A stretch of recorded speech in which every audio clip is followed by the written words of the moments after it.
धन्यवाद पद्मजा जी. Vande Mataram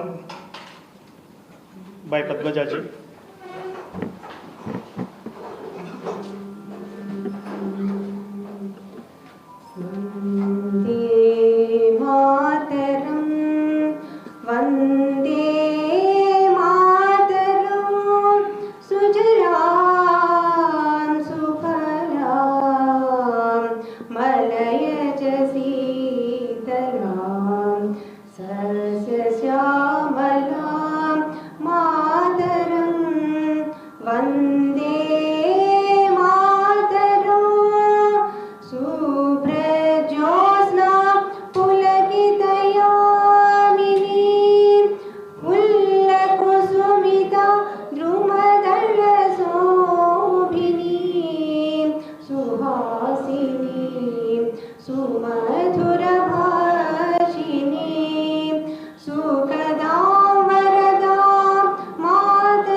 The president of it, Maulana Muhammad Ali, walked away 100 feet away, saying, no, I can't read here, this should not be shot.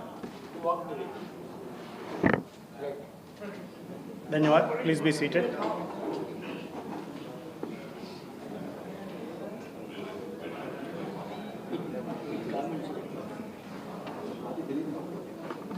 Jai Shri Ram.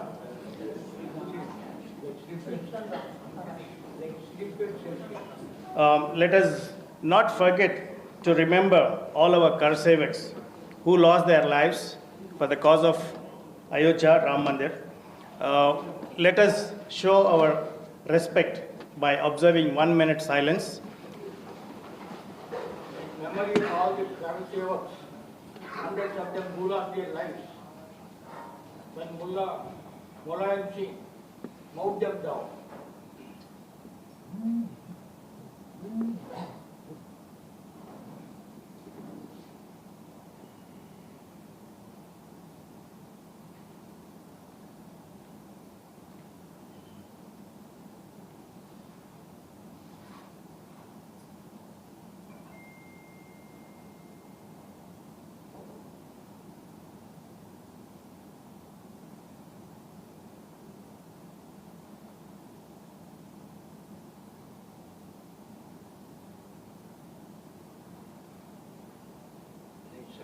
Dhanyawad. Oh.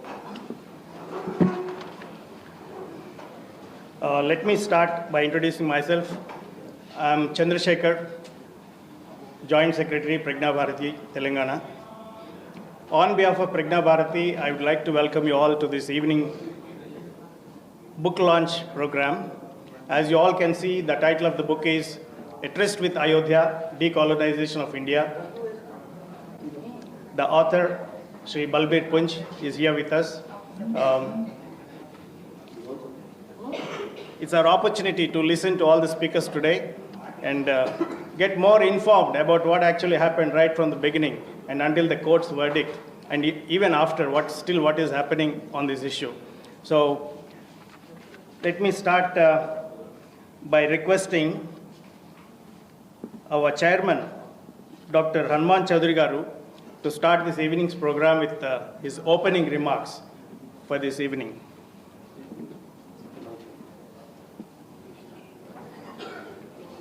Namaskar. After बोलिए namaskar. Namaskar. Not good evening, good morning, good afternoon. You watch. This is sorry, this is evening. Whereas if you say namaskar, it is all right good. Jai Shri Ram. Jai Shri Ram. Jai Shri Ram. Jai Shri Ram. Jai Shri Ram. Jai Shri Ram. Friends.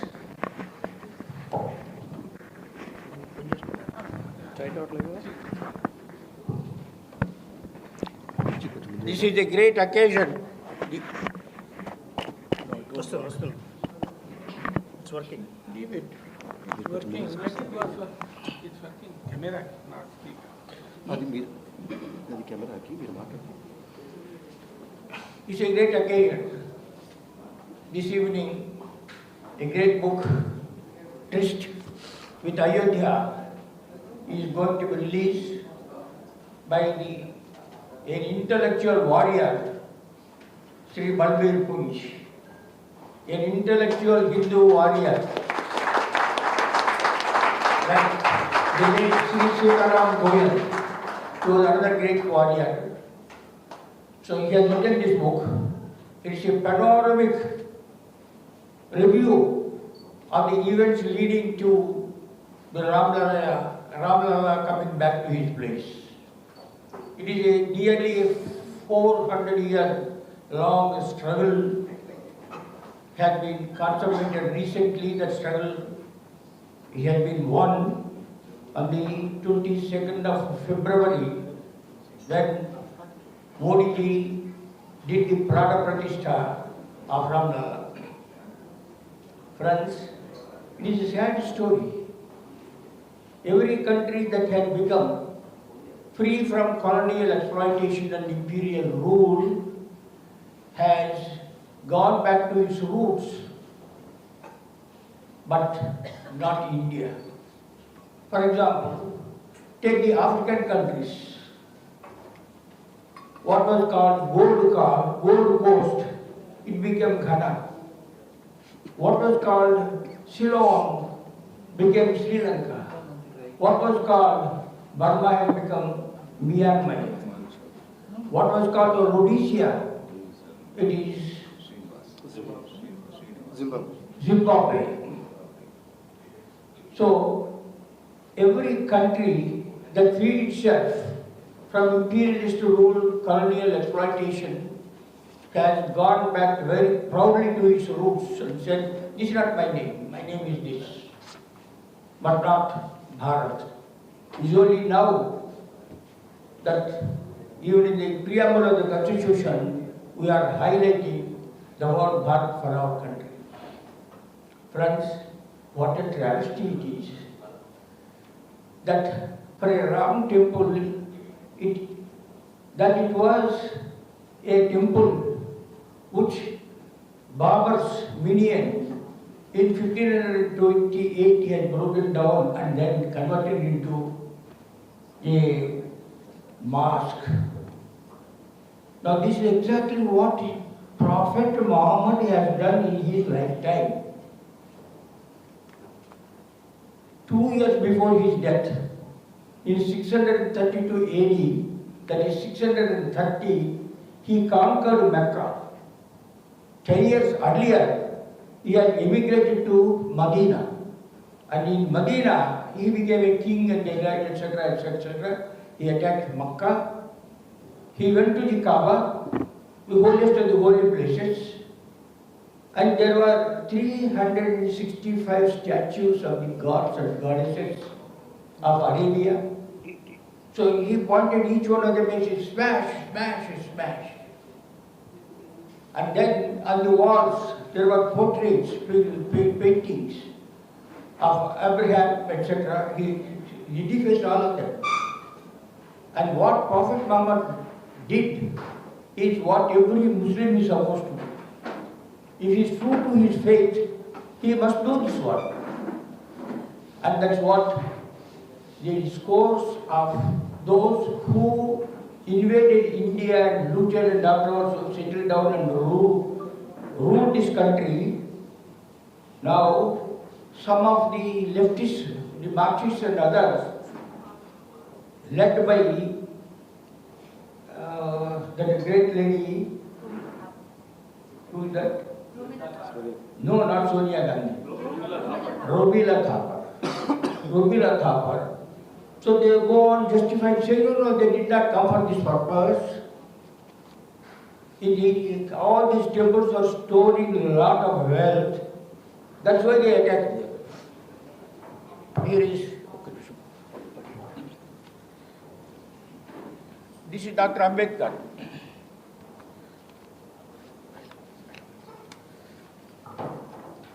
Read this out.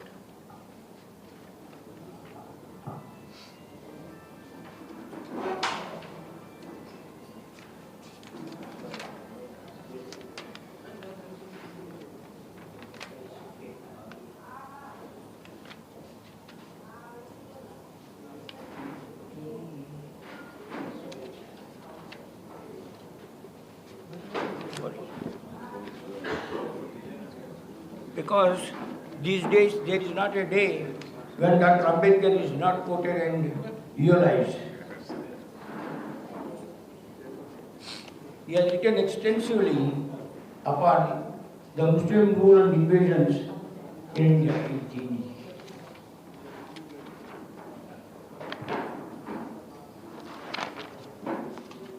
Muslim invasions were not undertaken merely out of lust for loot or conquest.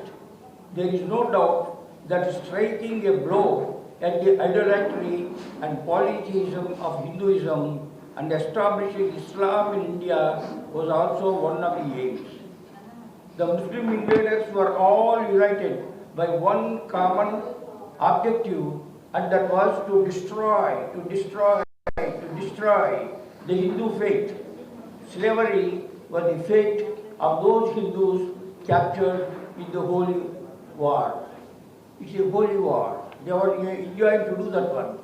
Islam is a closed corporation, and the distinction that it makes between Muslims and non-Muslims is very real, very positive, and very alienating distinction.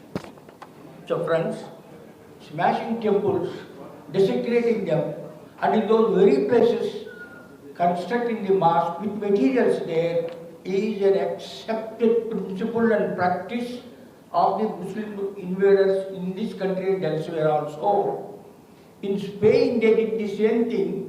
When they conquered Spain, all the churches were converted into mosques and people were forced to embrace Islam. But 600 years afterwards, when all the European powers joined together and reconquered Spain, they converted all the mosques back into churches. And they told the people, if you want to live in this country, come back to Christianity, or otherwise get out along with your conquerors. 90% of them came back to Christianity, and all the churches were converted, all the mosques were reconverted back into that. Unfortunately, we did not do this one. But there was an impulse, there was a rush to do this one. In 1947, November, the Junagadh estate, when it exceeded 2 months before, 3 months before, to Pakistan, the people rose in revolt. And the fellow, the Nawab, ran away to Pakistan and it was taken over by India. Sardar Patel, K.M. Munshi and N.V. Gadgil, they went to Somnath. And Sardar Patel declared the dissolution of the government of India to restore, reconstruct the Somnath. And Gandhiji said it should not be done with the government money, but with the people's money, just as we have done now here in Ayodhya. And by the time Prana Pratishtha was to be done in 1951, Sardar Patel died on the 15th of December 1950, and it fell to the lot of K.M. Munshi to complete the construction of that temple and also to do the Prana Pratishtha. Munshiji asked Rajendra Prasad, you are the Rashtrapati, please come and do the Prana Pratishtha. Nehru is going to object. Only if you are confident of overruling Nehru, your Prime Minister, then say yes, otherwise don't say, I will come. And Sardar Rajendra Prasad defied Nehru, went ahead and did the Prana Pratishtha in 1951 May. And that was to be done for so many other temples also, but unfortunately Sardar Patel died on the 15th of January. December. 15 December 1950. 1950, December 1950. December 1950. Now about Ayodhya also, what happened in 1949, 22, 23 midnight of December, the Ram Lalla image, statue came up. What was the word that we are using? Not Prana Pratishtha. He exhibited himself. Sardar Patel died very soon afterwards.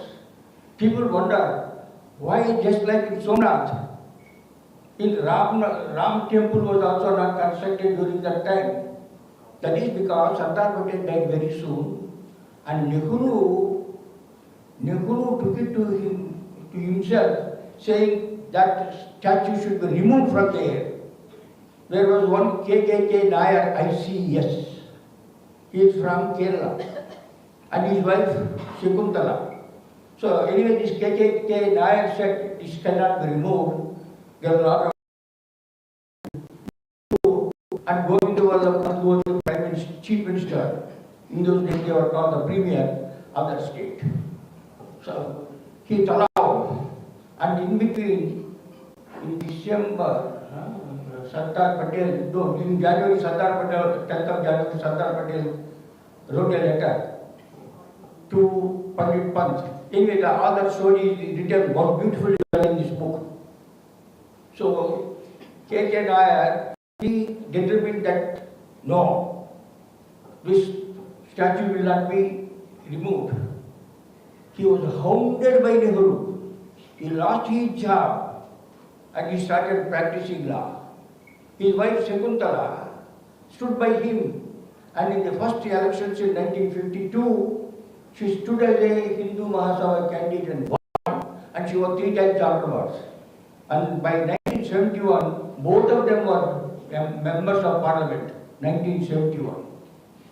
That was the determination, the devotion of a true Bharatiya in order to recapture the history of India and live by that one. So that is the story of, in brief, how. Then there were lots of cases, etc., etc. I will mention. Right. Another 5 minutes, he said. Let me see. 5 into 100 words, 510 words. All India Radio Speak Secretary, 110 words per minute. So, that's a great saga. It is written in the book. I will not repeat that one. What is important is Rajendra Prasad, Munshi, Nehru could not do anything as long as Sardar Patel was alive. But after Sardar Patel's death, Nehru said, by accident of birth, I am a Hindu. By I am a Muslim, I am a British, and he told India's, America's ambassador, Kenneth Galbraith in India, at the last to return to rule India, It is because of such people that most of the temples now, let me finish this, just as this battle for Ayodhya went on for 500 years, and the Supreme Court had to intervene. Allahabad High Court, and Allahabad High Court has already said in 2010 that it is built over a Rama temple. 3 judges, one of them was a Muslim. Similarly, 2019 Supreme Court judgment also, out of the 5 judges, one of them is a Muslim who is now the governor of Andhra Pradesh. So these, in the 2010, Allahabad High established that there was a temple and the temple was smashed and the mosque came. Then there were 14 appeals to the Supreme Court for the next 9 years. Now shall we repeat this strategy? Now Gyanwati and Keshwanath temple in Mathura, and there was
the most important ones of them, like Kabatul Islam, the glory of Islam, which was constructed after destroying 28 Hindu temples and Hindu and Jain temples in Delhi. So friends, it's a great occasion, as I said, a wonderful book that would be reviewed by my dear friend and our colleague Ayodhya, former DG Police, and then for another good time, the intellectual warrior, Mr. Balbir Punj ji will speak. Dhanyawad.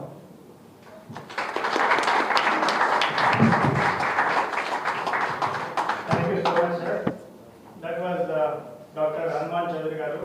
That is initials THC, which stands for Tripura Hanuman Chaudhary Garu. 93 years young. 93 years young, that is right. And we all get our energy from this. As you all know, he works for BSNL, that is ex-chairman of BSNL, and he is the current chairman of our Pragna Bharati. We all get our energies from his dedication, from his work, lifestyle, everything. Once again, thank you. Now, we have with us Arvind Rao Garu. You all know, he doesn't need any special introduction because we all know about him. He has been the ex-DGP, Director General of Police for combined Andhra Pradesh, and during his service and even after retirement, he has been dedicating most of his time and whatever way he can think of for the cause of Dharma. And he is here with us. Now I request Arvind Rao Garu to please talk about this book. 10 minutes. 10 minutes.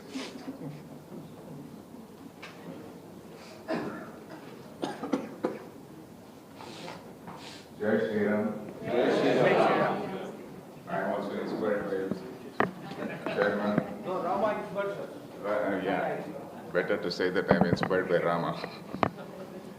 So, Sri Balbir Punj ji, Sri Hanuman Chaudhary ji, Sri Srinivas Garu, and all the dignitaries, highly learned people who are present here. I have been asked to speak for about 15 minutes. But this book is a very important book, and I had noted several points. Probably it may take half an hour or so, but I will not speak all that. But I'll confine myself to some important points. It is a very, very timely book, and as our chairman, Sri Hanuman Chaudhary ji said, Sri Balbir Punj is an intellectual warrior, an intellectual Kshatriya, as Rajiv Malhotra would say. And these intellectual warriors are actually required now.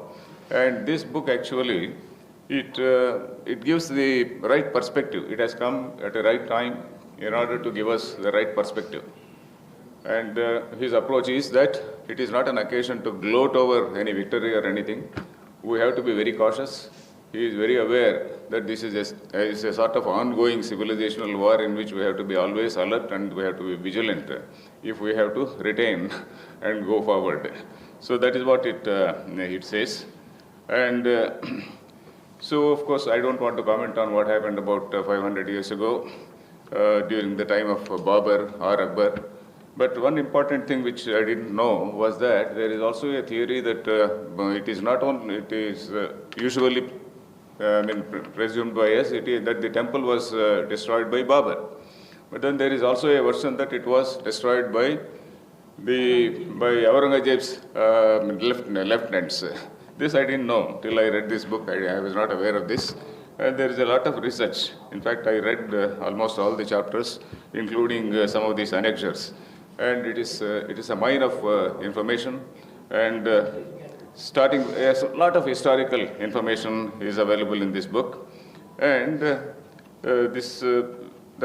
idea that it was destroyed by Babur, Babur is one version, but then Mir Baki, that is one thing. But the other one is Aurangzeb. Aurangzeb thing, that aspect I didn't know. So that is one point. And this issue of Ram Mandir was in the courts right from 1822.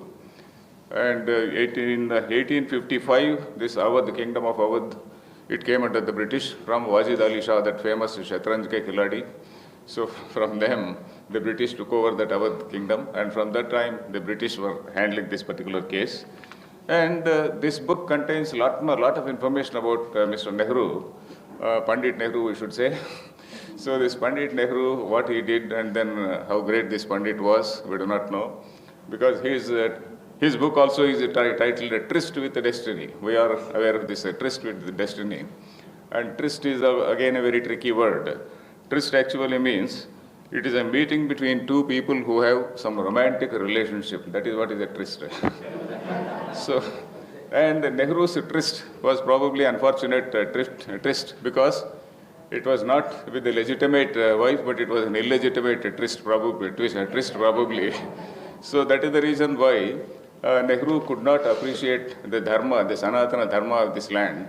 And he always had some disdain, contempt for this particular dharma.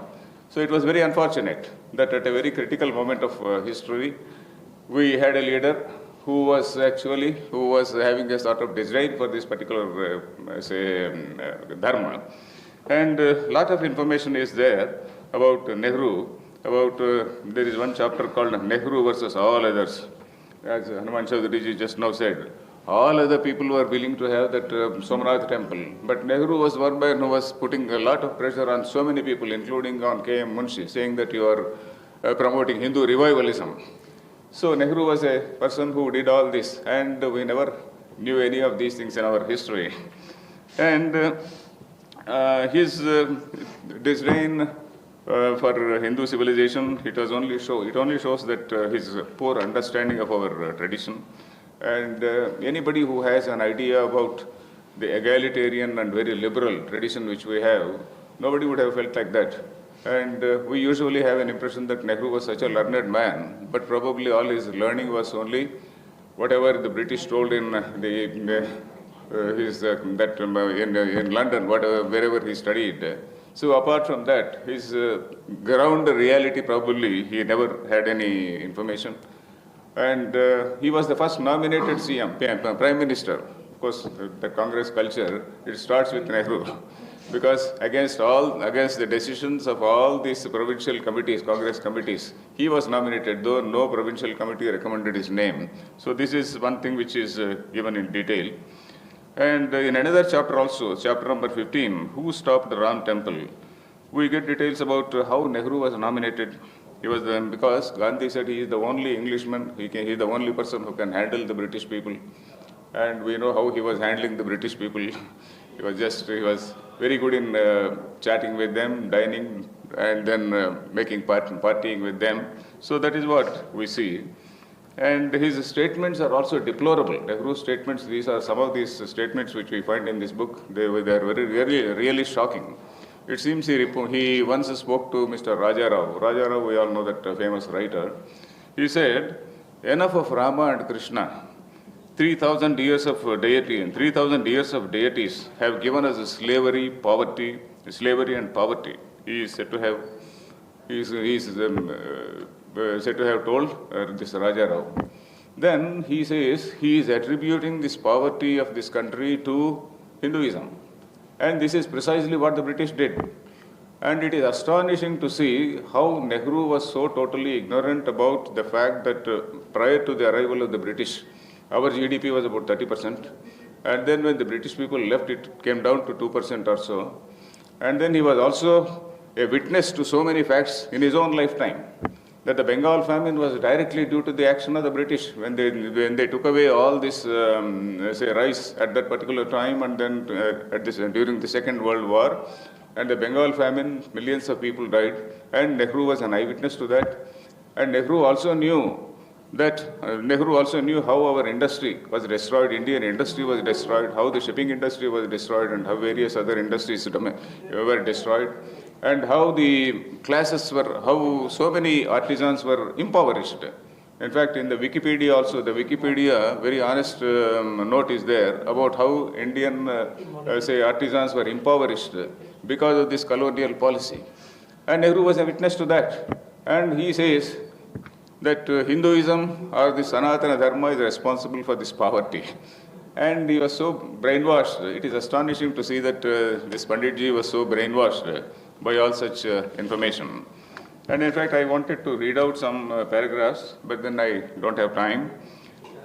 So then, in fact, this very title, or rather this name Panditji, was a very, very misleading thing, and it gave a lot of comfort to many people. In fact, my own grandfather, my maternal grandfather, we had a big photograph of Nehru. Over? You can carry on.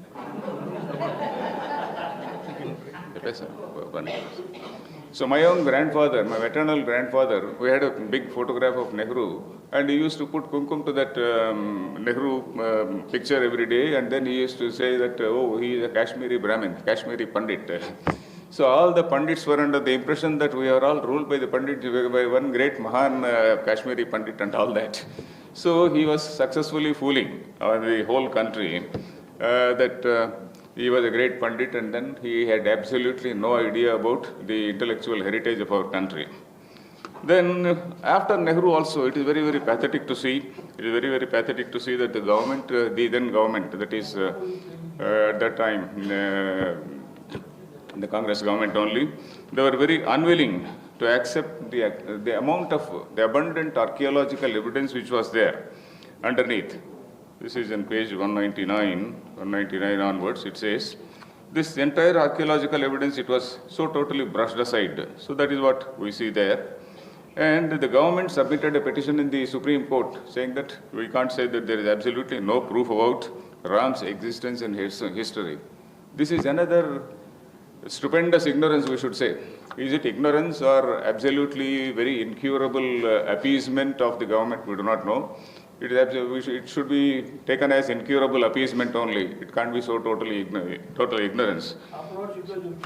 Yeah, and in this context, Sri Balbir ji has given so many details about how this Ram temple and about Rama, Lord Rama, there is so much of information in so many of our books. Of course, he has given lot many quotations from Hindi texts. And of course, the Sanskrit Pandits should be able to give many more illustrations.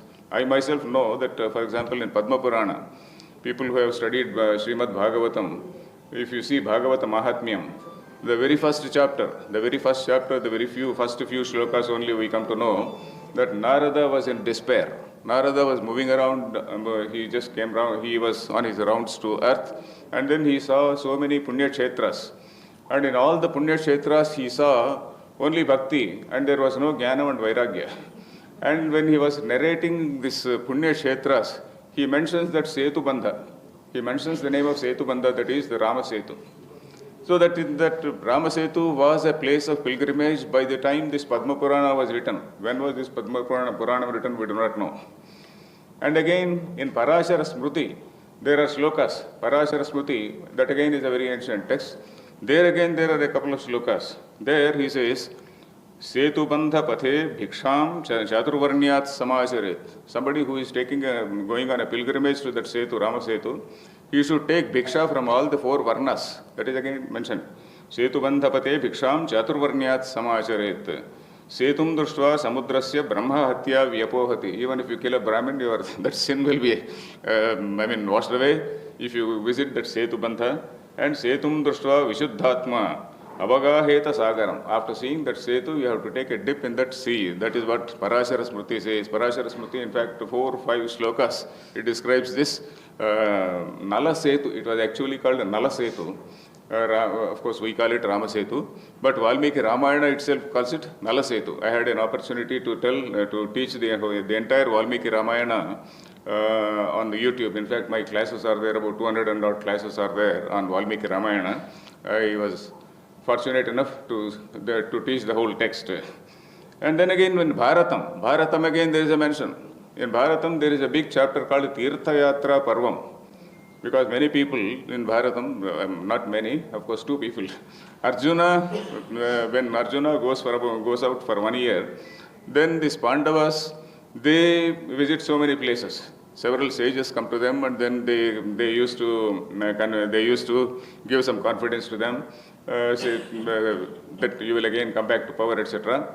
And then they described so many places there. And again, Balarama, there in the Tirthayatra Parva, and also Rama Upakhyana Parva is there. So in that Rama Upakhyana Parva, Nalaseturiti Khyato yo adyapi pratito bhuvi. Nalasetu, it is called Nalasetu, it is still adyapi pratitah means even now it is very famous. So at the time of Mahabharata, this Nalasetu was there. There is so much of evidence. Probably Sanskrit scholars will be able to give more information about this thing. And then again, and it is very interesting to see how these left liberals, they create some false narratives and make people fight this left liberal. Hanuman Chaudhary ji also mentioned. And India, we should see that, we should note that we are in the midst of a civilizational war. It is not as though we have won anything by sheerly because Mr. Modi ji is there for the last 10 years. But still, there is a lot to fear. That is what I feel. And the one happy development, as I see, is that the whole world, or rather the Western world, all the countries, they are in the same boat. For example, America is also feeling the pinch of the illegal immigrants and then the pressure which they are exerting on the political system there. And the UK is almost gone. UK, if you listen to people like, say that Douglas Murray, and others, Douglas Murray, who wrote that book called The Strange Death of Europe. If you see that book and other books, then we will see how these British people are really worried about the very existence. There are some no-go areas in Britain. There are some no-go areas in America. There are some no-go areas in Britain. And then some people cannot even come out to the roads in Britain. Jews particularly, they can't even come onto the roads in Britain. So that is the situation. And I feel it is good for us because all these fellows, they have been lecturing to us all these years. And these people, I hope that both are Abrahamic religions and both are brothers who have been fighting for the last 1000 years. So these people will find out some solution. And we will also be having an opportunity to probably take some right decisions to normalize the situation, we can say.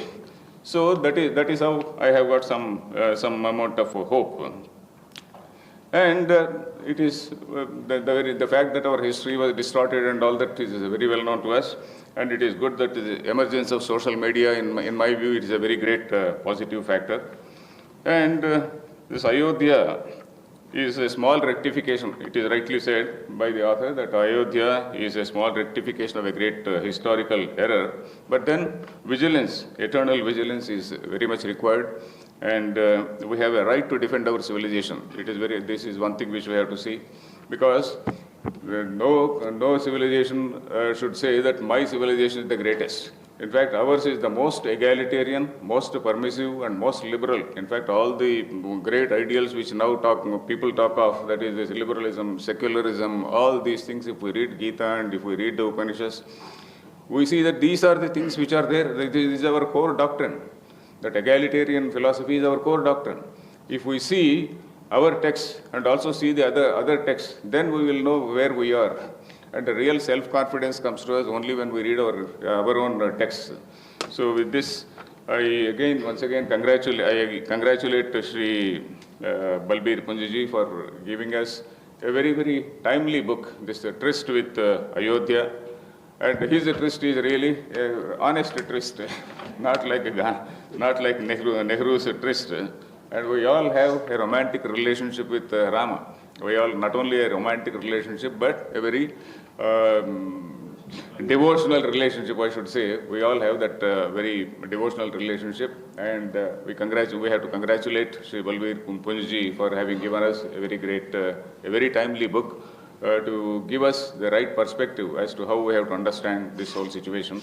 It may be a small incident in history, but if we have to have a long view of history, in the long flow of history, it is a very important event. So that has been rightly captured by Sri Balbir Punj. Thank you.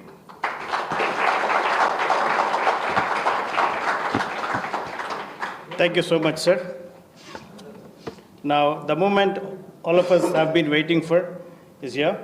Now we'll have the book launch, and I request Anandaji, member of our Pragna Bharati, to assist us with the process.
Like all the people, all the decades.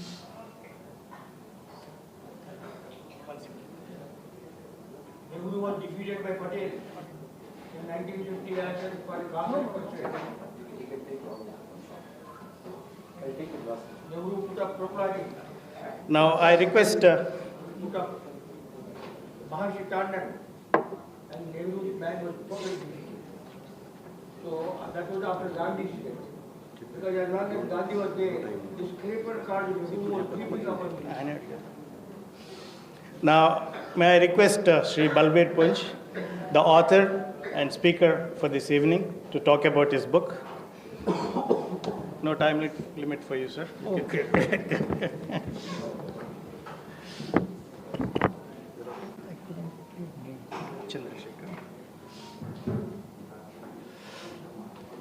Thank you, Chandrasekhar ji.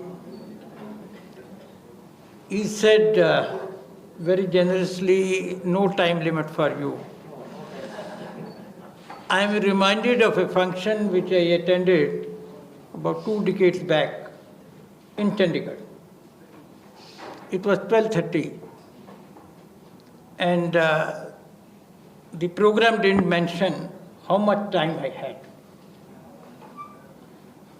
So before starting on the mic, I asked the organizer, sir, how long can I talk or speak? He said, sir, you can speak as long as you want, but we will break for lunch exactly at 1 o'clock.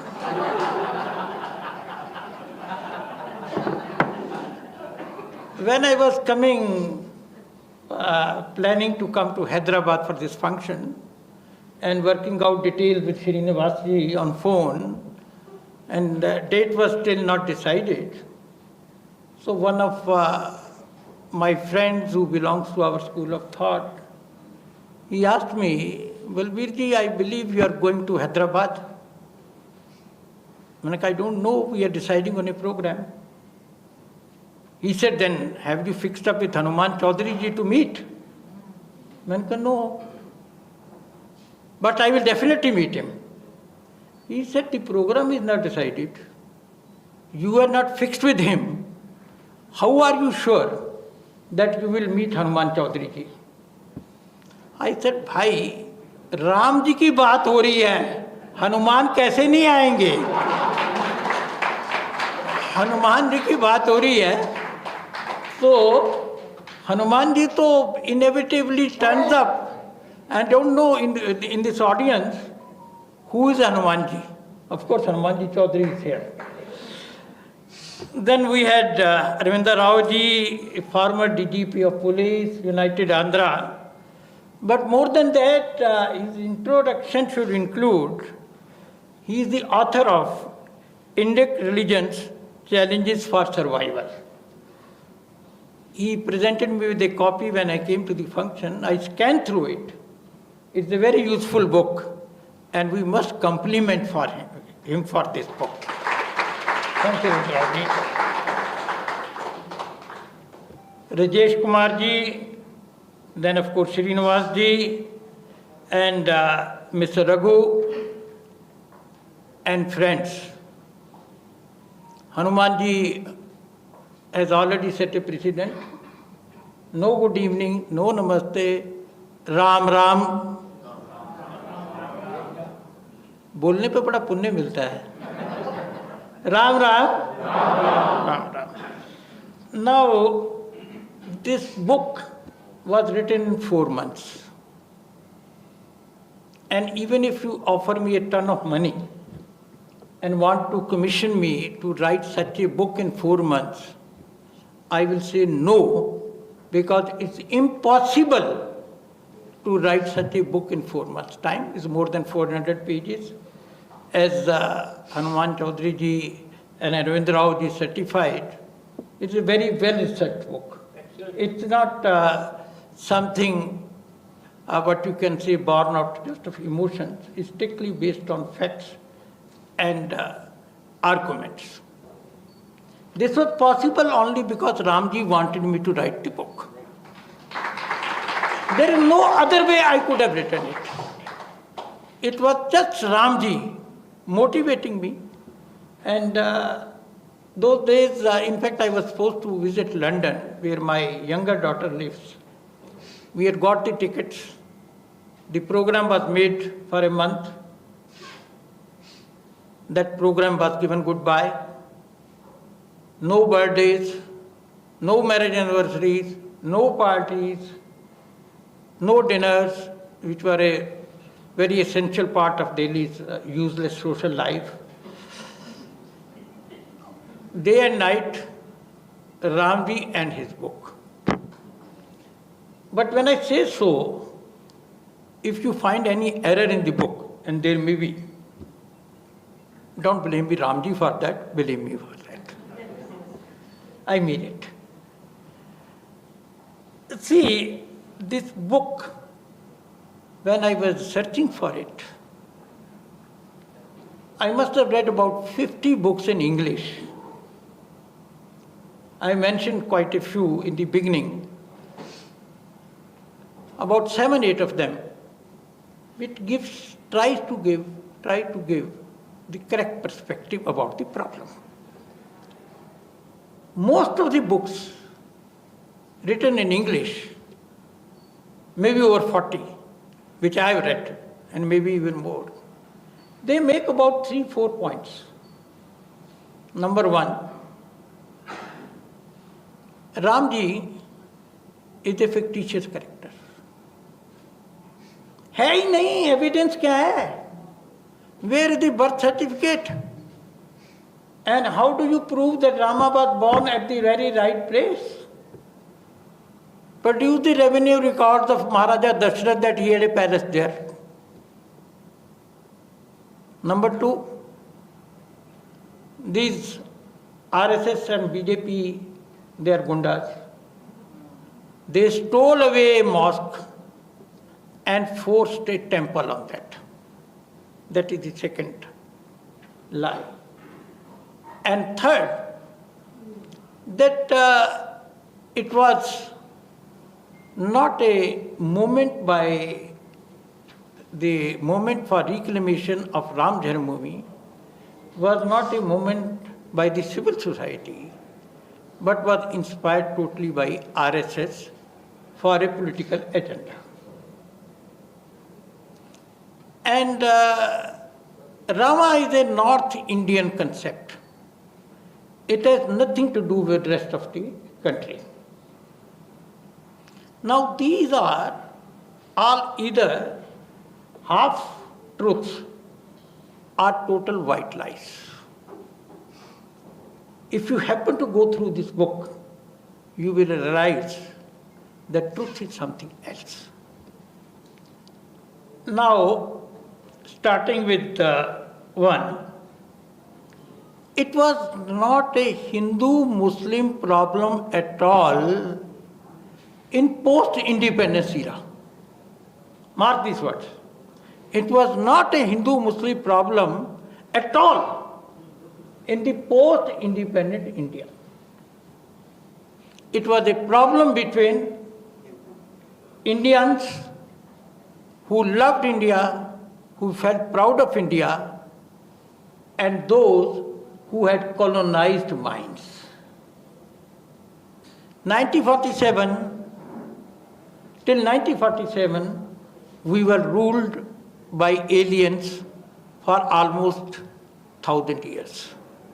800 years of Muslim rule, 200 years approximately British rule.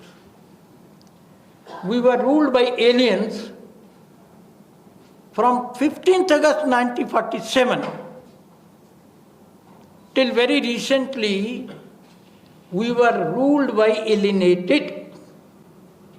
We moved from the rule of aliens to the rule of alienated. They did not understand India. The movement to reclaim Ram Janmabhoomi started in a way, rather restarted after independence, when on 23rd December 1949, mysteriously, Ram Lalla appeared in what was called the Ram Janmabhoomi or the Babri structure. Manifested. Manifested. Manifested. That's the word you use. So, it was 23rd December 1949. Now what happens next? The first witness of what Hanuman Chaudhary ji called a manifestation, and he will like to call it a manifestation, is not a Hindu. It is a Muslim. And his name is Abdul Barkat. He is a head constable in United Provinces Police. UP, Uttar Pradesh was known as United Provinces at that time. He was a head constable. He was posted in the police post, which was just bang opposite Ram Janmabhoomi Babri structure. And the locks broke down because the place was locked. And Ram Lalla had manifested. So he was called by the court later. Abdul Barkat, you are on duty. Please explain how Ram Lalla manifested himself. Kya hua? What he said in the court, I have produced in the book, reproduced in the book. What he said in a sense was that I was on duty. I was keeping watch on the structure. Suddenly, there was a huge luminous light. I started blinking my eyes, but I couldn't face that light. And out of that light, this is what Abdul Barakat tells the court. A divine child of 5-6 years with a glow on his face appeared out of that light. This is not a Hindu making a statement. It is not a RSS or VHP worker making a statement. It is Abdul Barakat, a head constable in the police. When I saw that divine child, I went into a trance. I had to close my eyes. When I reopened my eyes, I see all the locks of the building have broken down. There are hundreds of people, they are singing bhajans. Prakat Kripala. They are singing bhajans. So the first witness is a Muslim. And then, see, no Muslims had said a prayer in that building after a riot in 1934. 1934, Hindus had made a great effort to reclaim. There was a fight. It was British rule. The British government put down the whole, what you can say, effort to reclaim Ram Janmabhoomi with a heavy hand. And after that, no prayers were offered. In 1949, the Hindus expected, now that it is our government, we'll get it back. It was the, what you can say, the desire of the civil society. I will come to that point later. You must understand also the background. Till 1930, nobody talked about a separate Muslim nation. It's only in 1930 that Muslims started talking in terms of a separate Muslim nation. But nobody had heard the name Pakistan. In 1933, there was a student Muslim Islam leader from England, Rahmat Ali Khan. He coined the word Pakistan. What year? 1933. And look at the miracle. In 14 years, 1933, 1947, a new country is born. You give them 1/4 of India. 1/4 of India. Forgetting every law, history, geography. And here, after 500 years of struggle, Hindus wanted 2.77 acres of land to build a temple for Ramji. पर वो नहीं मिल सकता.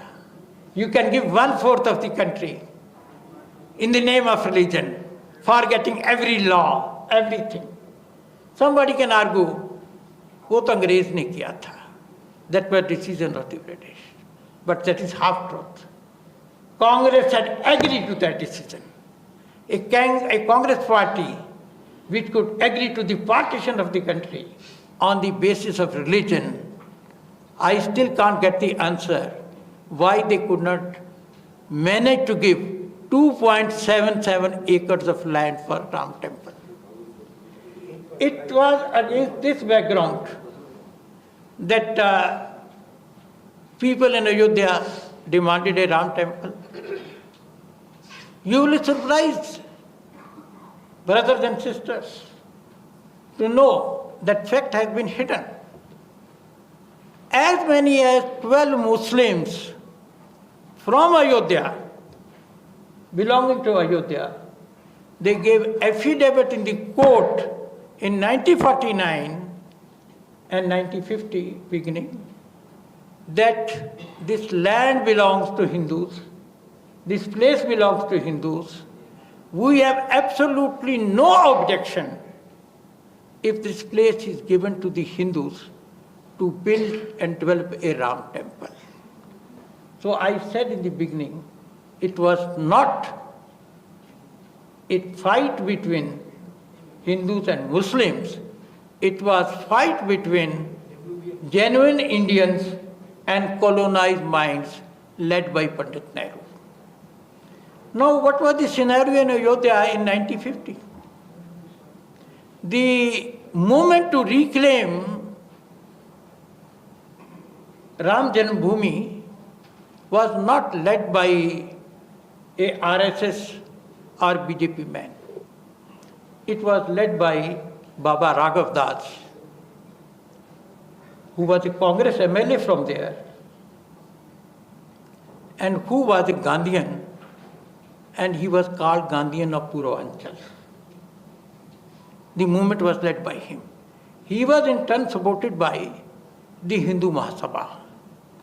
And he had the support of the local bureaucracy. Hanuman Chaudhary ji mentioned the names of K.K. Nair, ICS, Deputy Commissioner of the area, Gurudat Singh, the city magistrate, local SP, entire public. And Ayodhya was part of United Provinces at that time. The chief secretary was Bhagwan Sahai, an ICS officer. He supported the Ram temple. Govind Vallabh Pant, the chief minister of the state, supported the demand for Ram temple. Lal Bahadur Shastri, the home minister of United Provinces, who later on became the Prime Minister of India, he supported Ram temple. बना क्यों नहीं? सब चाहते थे. Everybody supported. Still it took 70 years to come. कौन है? Who is it? Ramlala manifested itself in Babri structure on December 23, 1949. At that time, the country was facing a huge refugee problem. Kashmir had been attacked by Pakistan. There were so many pressing problems. But the Prime Minister of the country, Jawaharlal Nehru, found time on 26 December 1949, 3 days after that. Ayodhya was a small, sleepy town at that time. He sent a telegram to Govind Vallabh Pant, the chief minister, ordering him throughout the Murti, a Vigrah of Ramlalla, and start Islamic prayers, namaz there. It's on record, 26 December 1949. But he was so isolated.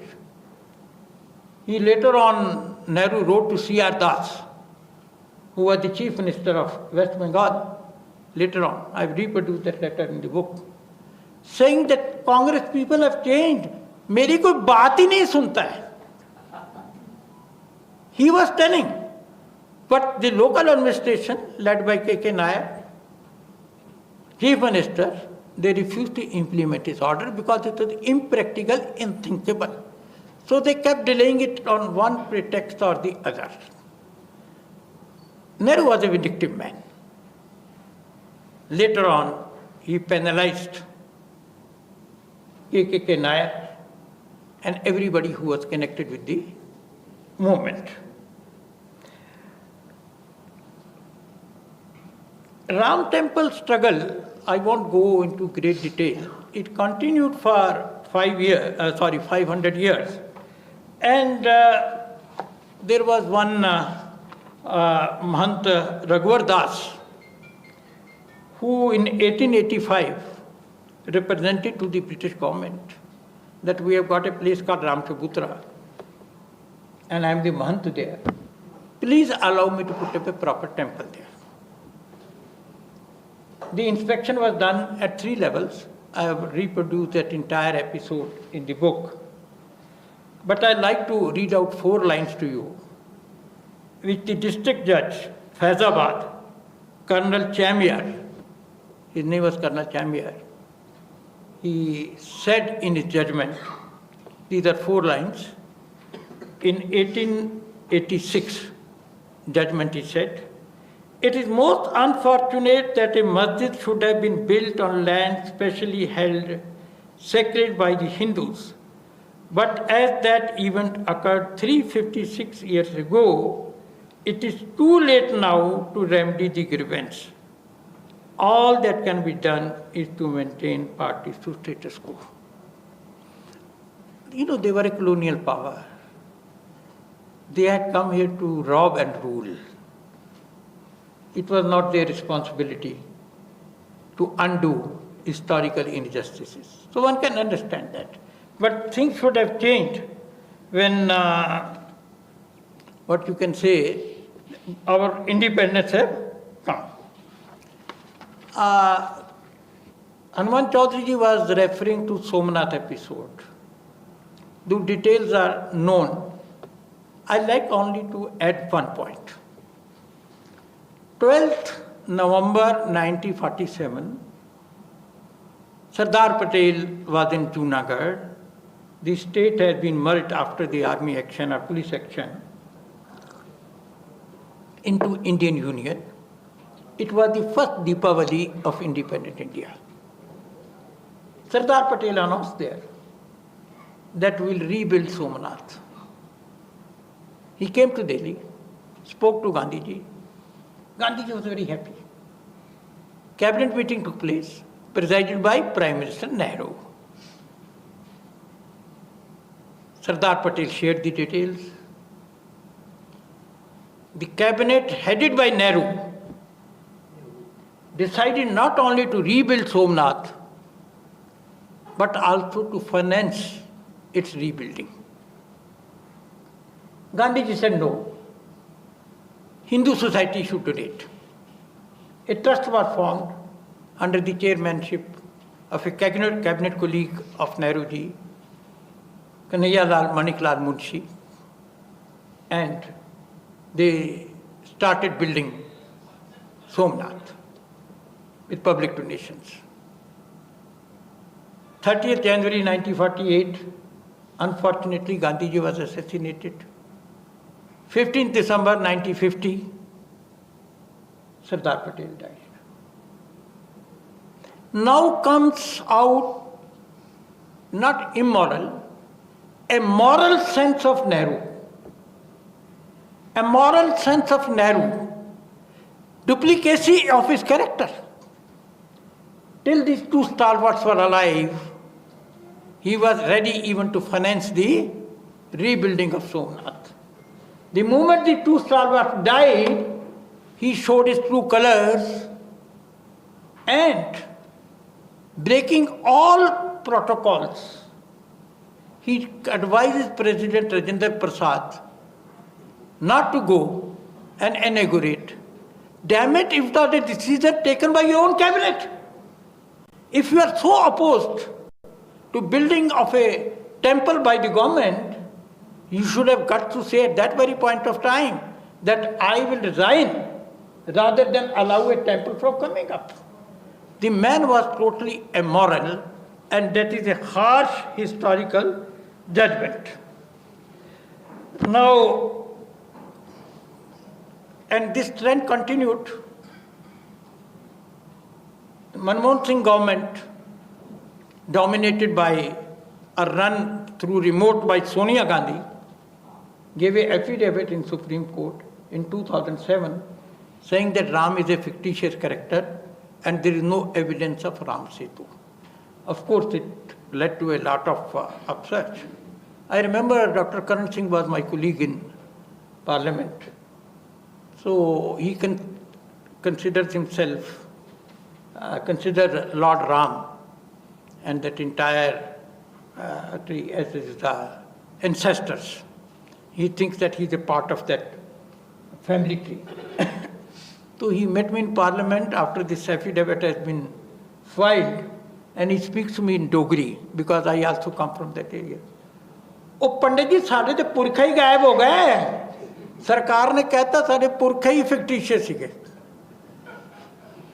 my entire what family tree has been wiped out by the government later on they withdrew and recently when Rahul Gandhi was invited to Pran Pratishtha program he did not go. You know why? There is no safe seat for him at all in this part of the country. Why not? Why not is 55% Islamic, Muslim. So if I go or seen anywhere in Ramlala temple, तो मैं जीतूंगा कहाँ से? So he had, the Congress party had to choose between Rahul and Ram, and obviously Rahul party, Congress party will choose Rahul. I have described the situation through a lyric, through a शेर. तेरे शहर के कारीगर अजीब है ये दिल कांच की मरम्मत करते हैं पत्थर के औजारों से. You try to deal with Nehru's and Rahul Gandhi and Sonia Gandhi civilizational issue. I am skipping a good part, but I like to mention a couple of things. See, one of the blunders of history has been overturning of the Shah Bano verdict of 1985. We all know the Shah Bano case, I don't have to repeat it. It was a Supreme Court decision. It was a Supreme Court decision. And Rajiv Gandhi, fortunately, unfortunately, he didn't have any ideological package. He was not pro-Hindu, he was not anti-Hindu, he was not pro-Muslim, he was nothing that way. Total blank. So he put up his young minister, Arif Muhammad Khan, who is the governor of Kerala, to defend the Supreme Court decision with all the arguments and powers in Parliament. Suddenly found thousands of Muslims were parading streets of various cities of India and very aggressively. So then he started listening to other people that Congress will lose Muslim support. He let down his minister, leveraged his parliamentary majority of 400 MPs and overturned a Supreme Court decision. Now what is the inference from that? Obviously Muslim got a message. If you can be aggressive on the streets, you can bend the system. आप system को बदल सकते हो, blackmail कर सकते हो. Logic is not needed, majority in parliament is not needed. All you need is aggression on streets, and you can bend the law to your convenience.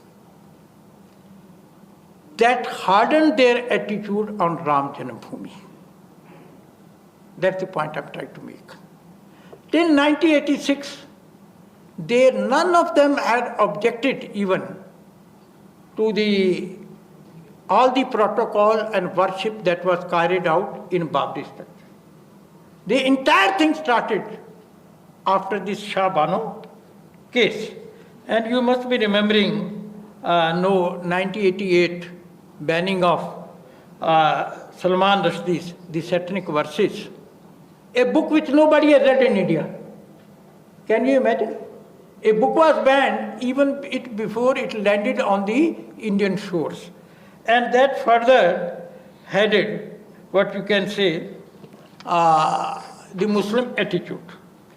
Now, I was talking about the Babri Masjid.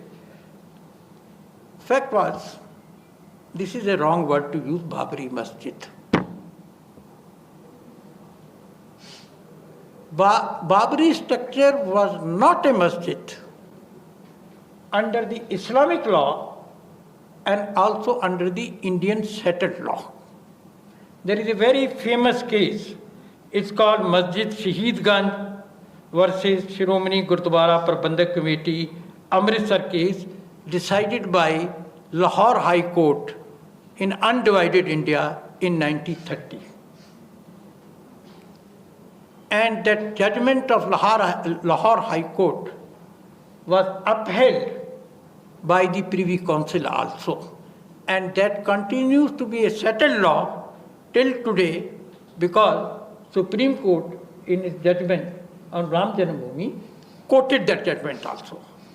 In that judgment, what is said is, I'll just read about 4 lines. When non-Muslim adversely possesses a mosque, that is to say Hindus, the Muslim lose all right in the land and building, including the right to worship. The building cannot maintain the character of a mosque, all rights of the Muslim being thus extinguished, including their right to pray. The person in possession commit no wrong, much less a continuing wrong, by not permitting or refusing the right of the Muslim to pray therein. This is Lahore High Court judgment, this quotation, 1930, upheld by the Privy Council. The basis is that mosque is not equivalent of a Hindu temple. Hindu deity has been recognized as a living person. Mosque is just a prayer hall. And wherever you pray, that can be changed into a prayer hall. Because of this Islamic understanding, gentlemen and ladies, you can Google it, you will find numerous, hundreds of cases of demolition of mosques by Islamic countries, particularly by Saudi Arabia. Saudi Arabia has demolished hundreds of mosques, some going back to the times of Prophet Muhammad, because of developmental activities. Mosque doesn't have that sort of a sanctity. So from 1934, there were no prayers. It was in the possession of Hindus. From 1949 onwards, it had ceased to be a mosque, both under the Islamic law and settled, what you can say, the Indian law. Now, was that structure even a mosque? What happened that famous historian Arnold Toynbee, you can Google his name, well known. He was called by the Government of India, Indian Cultural Relations Society, in 1960 to deliver a series of lectures. Arnold Toynbee. Now, what Arnold Toynbee, he gave the example of a church, Eastern Orthodox Christian Cathedral. You see, there is a little history involved. Russians had taken over Warsaw for 300 years, 1615 to 1915, almost 300 years. And they had built this huge mosque called a church, Eastern Orthodox Christian Cathedral. Poland managed to get freedom in 1915-16. First thing they did was to pull down that church. They were Christians. But Polish Christians did not consider this Orthodox church, as a place for prayers. They saw it as a symbol of humiliation. And giving this example, Arnold Toynbee in 1960 said, and I'm just quoting 4 lines what he said. He said, Aurangzeb's purpose in building those 3 mosques, 2 in Banaras and 1 in Mathura, was the same intentionally offensive political purpose that moved the Russians to build their Orthodox cathedral in the city center at Warsaw. Those mosques were intended to signify that an Islamic government was reigning supreme even over Hinduism's holiest of holy places. So it was never built as a place of worship. It was a place built to humiliate the Hindus, the Indians. And people talk about demolition of December 6, 1992 as a big crime, constitution khatam ho gaya, Gandhi ke desh mein aisa kaisa ho sakta hai? I've quoted in my book, Gandhi ji was asked a question, if somebody builds a mosque on your land forcibly, what should be done? And Gandhi ji answered that question in Young India on 5th February 1925. And I'm just reading 4 lines out of his reply. If A is in possession of his land and someone comes to build some things on it, be it even a mosque, A has the right at the first opportunity of pulling down this structure. Mark these words. This is Gandhiji says. Any building of the shape of a mosque is not a mosque. If A has not will or the capacity to destroy the building, miscalled mosque, he has the right of going to the law court to have the building pulled down. Karsevko ne kya kiya bhai? What did they do on 6th December 1992? Exactly what Gandhiji had advised them in 1925, 5th February 1925. They were following only Gandhiji's instructions. And when this book appeared, few journalist friends, Balbir ji, we don't believe Gandhiji could have said it. I said, Gandhiji said it. How could he say such a thing? I said, I can't answer that question. How could Gandhiji say such a thing? But he did say such a thing, I can prove to you. Because it is from the collected works of Gandhiji. They landed in my office, looked at the book like this as if I have fabricated the book, took photographs, and went back shocked and surprised. I think I am overstaying my hospitality. I've almost spoken for almost. Huh? Black monkey. Oh, well, see, there are endless. What Hanuman Chaudhary ji is mentioning is 1996, Krishan Pandey, the district judge, who unlocked Ayodhya. You know, when the case came before him, he asked the district administration, under whose orders have you locked this Ram Janmabhoomi? They have no orders. No formal order was ever issued to lock the structure. This was done by local people, local policemen, just like that. So he ordered the breaking of the locks because they couldn't find keys to the locks and opening of Ram Janmabhoomi structure. Then Krishan Pandey, in his autobiography, Voice of Conscience, he says, he mentioned 2 things. One, a monkey was sitting outside the court and top of the court whole of the day when the judgment was passed. People tried to lower him down by offering him bananas and peanuts and things like that, which monkeys will jump. But he just sat there like this. In the evening, A.M. Pandey, the district judge, was accompanied to his house by the city magistrate and SP of the area and district magistrate.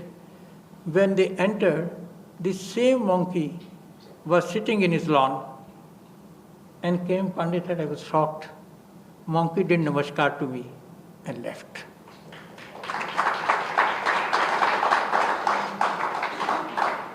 See, Abdul Barkat seeing a young boy, Ramdallah, K.M. Pandey like this, there is divinity. Ram is not fictitious. अगर Ram fictitious है तो India है ही नहीं. and we are not there. This country is identified. We draw our sustenance. And this country will live till Ram lives.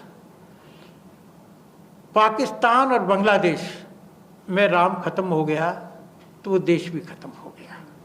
With these words, I take leave of you. I can go on speaking, but I don't want to overstay my hospitality. Jai Shri Ram.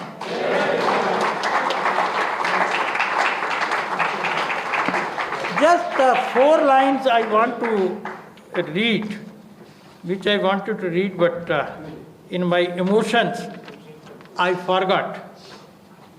Just 4 lines.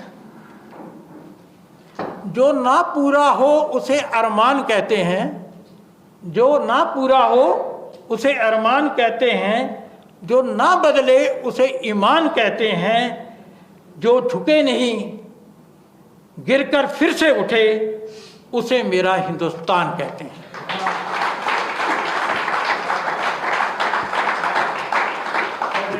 Somebody has left 500 rupees here.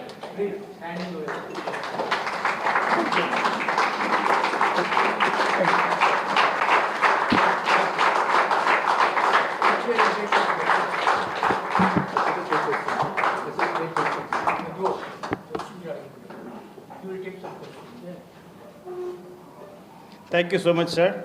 Balbir ji.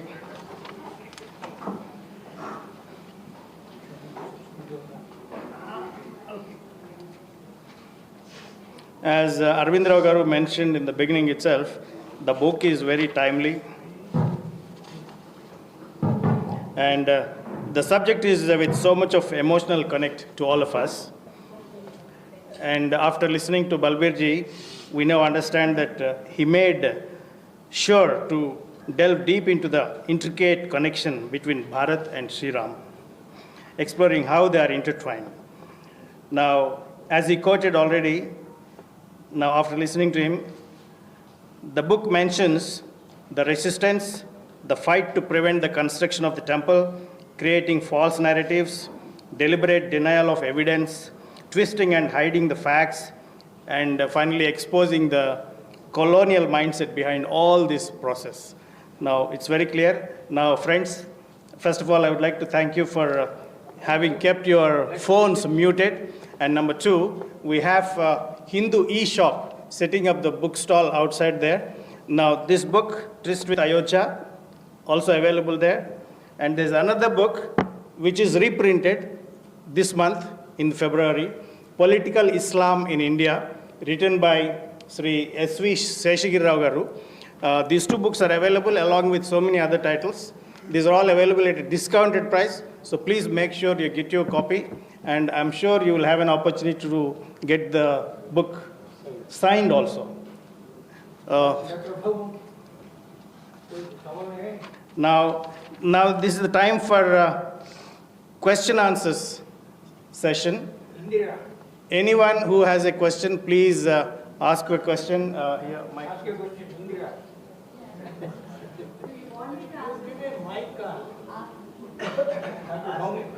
If you have a question, please raise your hand so that the mic will come to you. Bhumi, you also.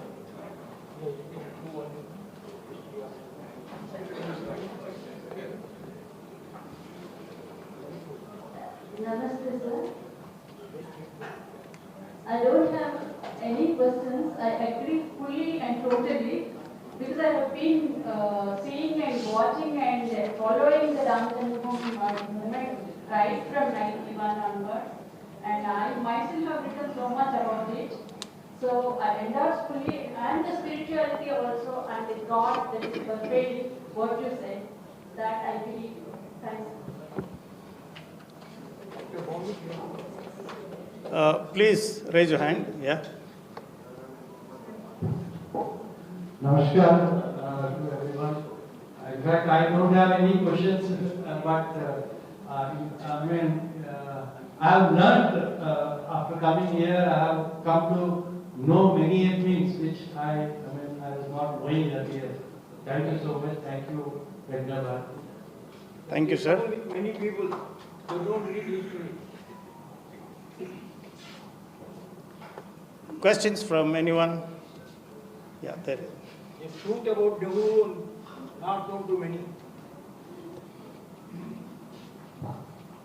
Rahman, everyone. I want to know, before Modi era, 2014, what were the challenges faced by right-wing intellectuals, right-wing people, like in media, in journalism, everywhere? I want to know that. Difficulties faced by right-wing intellectuals before 2014, before Narendra Modi.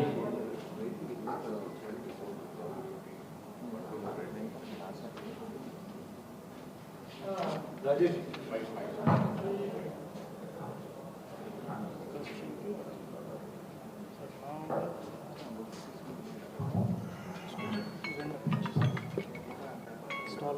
It's a very interesting question.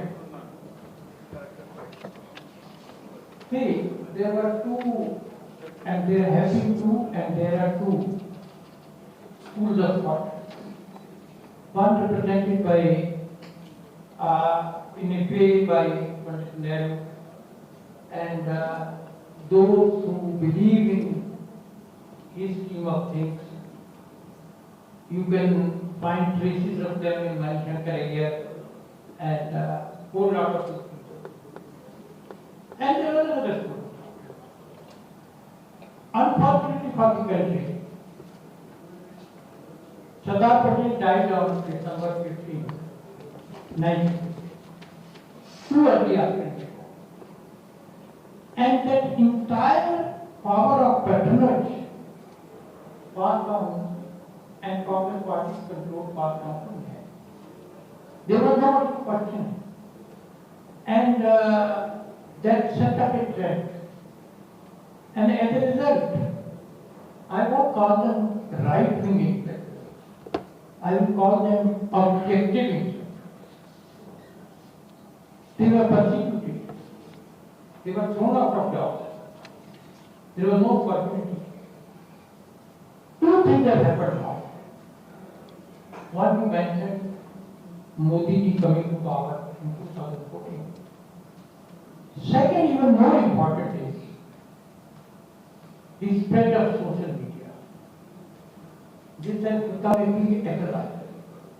Earlier, you needed the patronage of Times of India in the United States, Hindustan Times, to make your point of view known. I look at cyclopedia copy. We would have no reach.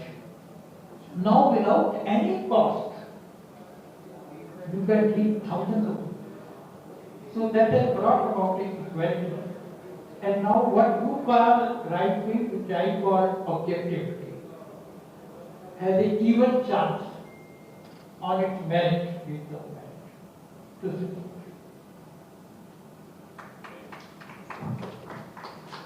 Yes, sir. Your name?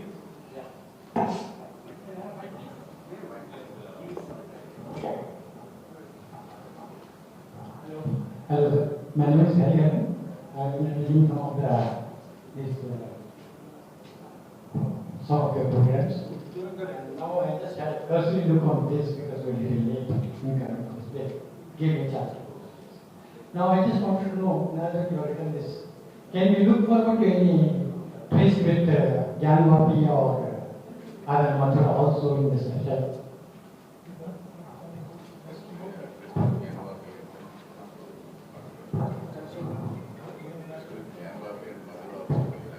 I've written a number of articles on Gyanvapi, including in Hindustan Times, and I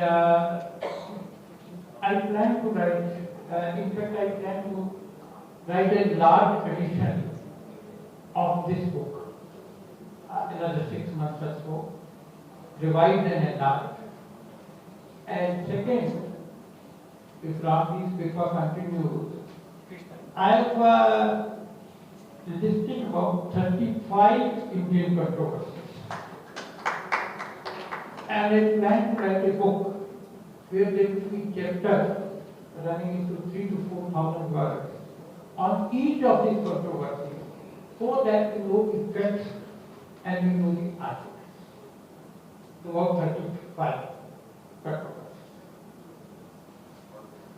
And that will include these two. would pray to God that he lives for 100 years and writes all these books.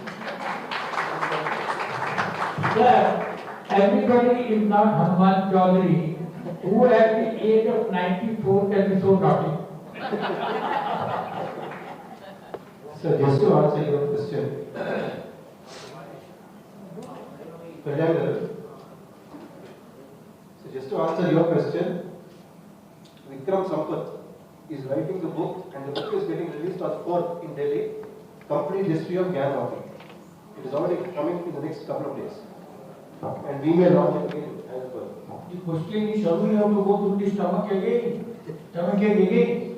Allahabad High Court has given a judgment in 2013 and Supreme Court is 9 years after that.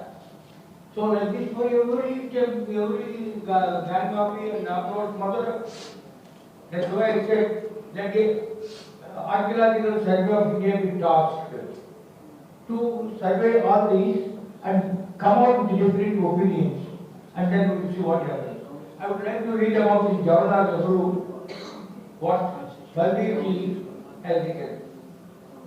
Both in the case of the reconstruction of the Somnath temple in Gujarat and Ram Janmabhoomi shrine in Uttar Pradesh, it was a battle between colonialists, essentially apologists for the Islamic murderers and British plunderers, led by Pandit Nehru on the one side and the rest of the country on the other, including a bulk of traditional congressmen, most of whom were freedom fighters and leaders of repute, either at an all India level or in their respective regions. The two issues taken together, please listen carefully. These two issues taken together, unmasked Nehru for what he was, behind the facade of a liberal leader. Here was a vindictive man, shivered from his roots, intellectually dishonest, and a rank opportunist. This judgment may sound harsh, but is entirely substantiated by facts and Nehru's conduct. Now the Congress is taken over by Indo-Italians. There used to be Anglo-Indians. Now there is a family called Indo-Italians. So it is taken over by mother, son, daughter. And some people are so servile that they worship them, and but for them there will be no Congress. That's what they think. So this is a very, very bold and correct statement. Because after Gandhiji's death, Nehru was proved to be a man of straw. Who should be the president of the Congress in 1950? By the time Gandhiji was dead, that is, Nehru was creeping upon him, so Gandhiji was dead. Nehru put up Kripalani for the presidency. Sardar Patel put up Maharshi Tandon. And Tandon beat Kripalani hollow. So he said, you know who is Congress? Who is Congress? It is not Nehru. It is those who are opposed to them. And Nehru saw to it that Tandon resigns. This Nehru family has been a splitter of the Congress. He has been a splitter of the Congress. So in 1950 September, in Surat, there was a Congress which had to be anointed. Tandonji. Nehru said, you want me or Tandon? You want me or Tandon? It is just like Gandhi saying, Patel is defeated by defeat. So Gandhi, Subhash Chandra Bose defeated Gandhi. Similarly, Tandon defeated Nehru in his candidate. Now, Nehru saw to it that Tandon was forced to resign because he said that nobody should join the working committees and etc. Just like Gandhi said about Bose. So this is the type of history which Mr. Dr. Bobek is a doctor, medical doctor, but he went through all the so many documents and wrote a 2-volume book about the whole statement of facts. Conclusions are for you to take, for the readers. Thank you. Thank you, Any Chandra. more questions? You have spent so much time, yes? Please go ahead.